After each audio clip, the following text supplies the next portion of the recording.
Bismillahirrahmanirrahim. InsyaAllah hari ini kita akan sambung sedikit berkaitan dengan tajuk tahun duka cita tahun duka cita yang melanda Nabi Muhammad SAW. Apa yang menyedihkan Nabi SAW adalah kematian bapa saudaranya Abu Talib.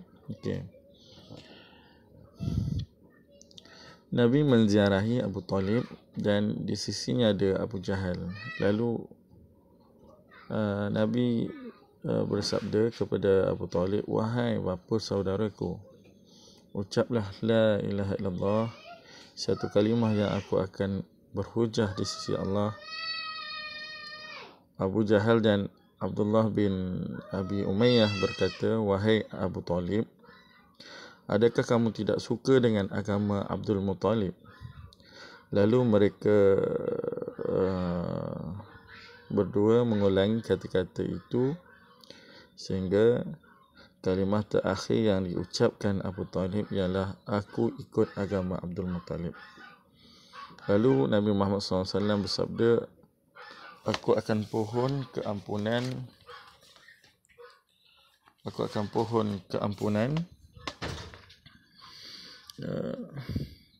untukmu selagi aku tidak dilarang berbuat demikian. Abu Talib meninggal dunia ketika berusia 80 tahun. Kita tengok juga tajuk ni.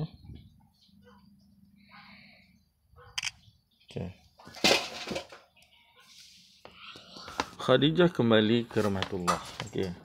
Khadijah meninggal dunia selepas beberapa bulan kematian Abu Talib.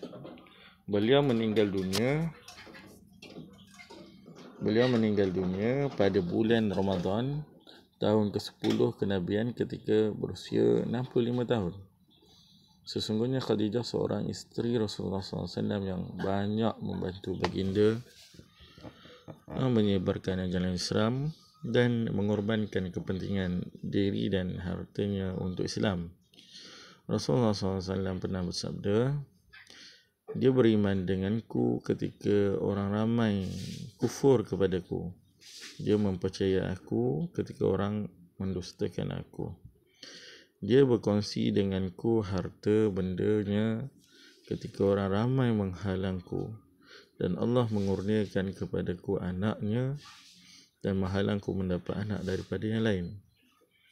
Setelah keadaan Abu Talib dan Khadijah, orang kafir Quraisy semakin berani menyakiti Rasulullah SAW secara terbuka yang menyebabkan Rasulullah SAW semakin menderita.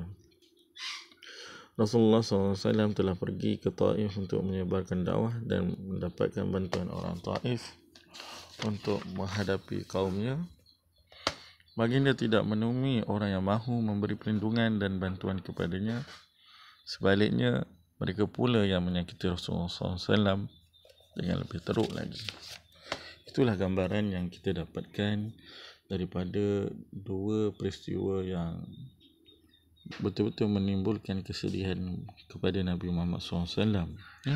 Pada tahun duka cita, pada tahun yang sama Nabi Muhammad SAW kematian telah merasai keperitan apabila berdepan dengan kematian bapa saudaranya Abu Talib.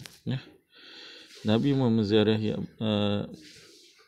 ketika Nabi telah kehilangan Abdul Muttalib, kedua ibu bapa Nabi, bapa saudara Nabi telah menghasut Abu Talib supaya jangan mengucap la ilaha illallah. Lalu Nabi sampaikan juga kepada Abu Talib supaya mengucapkan la ilaha illallah. Namun tidak berjaya kerana hidayah itu hak milik Allah. Walaupun Abu Talib terlalu baik kepada baginda Nabi Muhammad SAW, tetapi Nabi SAW sendiri tidak boleh memberi hidayah kepada Abu Talib, kerana pintu hidayah itu hanya milik Allah. Dan Nabi begitu sedih kerana Abdul Muttalib sendiri meninggal dalam keadaan kufur pada umur 80 tahun. Nabi juga sedih dengan kehilangan Khadijah. Pada usia 65 tahun, Siti Khadijah telah meninggal dunia. Dia antara isteri yang banyak membantu baginda menyebarkan Islam, mengorbankan kepentingan hartanya semua untuk Islam. Dia antara isteri yang Nabi dapatkan anak melaluinya. Dan dia dapat 6 orang anak melalui Khadijah binti Khuwailid. Dan Nabi tidak mendapatkan anak melainkan kepada seorang lagi isteri yang bernama Maryam Al-Qibtiyah. Dan ketika mana Nabi kehilangan Siti Khadijah, Nabi Muhammad mendapat tentangan yang agak keras. Nabi Muhammad pergi ke Taif, Nabi Muhammad dibaling najis, dibaling batu. Dan Nabi Muhammad mendapat penderitaan yang amat berat ketika menyampaikan dakwah di sana. Okey, cukup sekadar tu. Billahi taufiq wal hidayah. Okey, kita tengok soalan. Saya bacakan soalan. Okey, nombor 1, tahun kematian Abu Talib dan Khadijah dikenali sebagai A. Gembira, B. Duka cita, C. Gajah. Nombor 2, Abu Talib meninggal dunia 13 tahun selepas Nabi Muhammad SAW dilantik sebagai A. Ketua, B. Rasul, C. Raja. Nombor 3, Khadijah meninggal dunia ketika berumur A. 65, B. 56, C. 68. Nombor 4, orang yang menghalang dakwah Nabi Muhammad SAW ialah A. Bani Hashim, B. kaum Quraisy, C. Bani Nadir. Yang soalan yang kelima, orang kafir Quraisy telah A.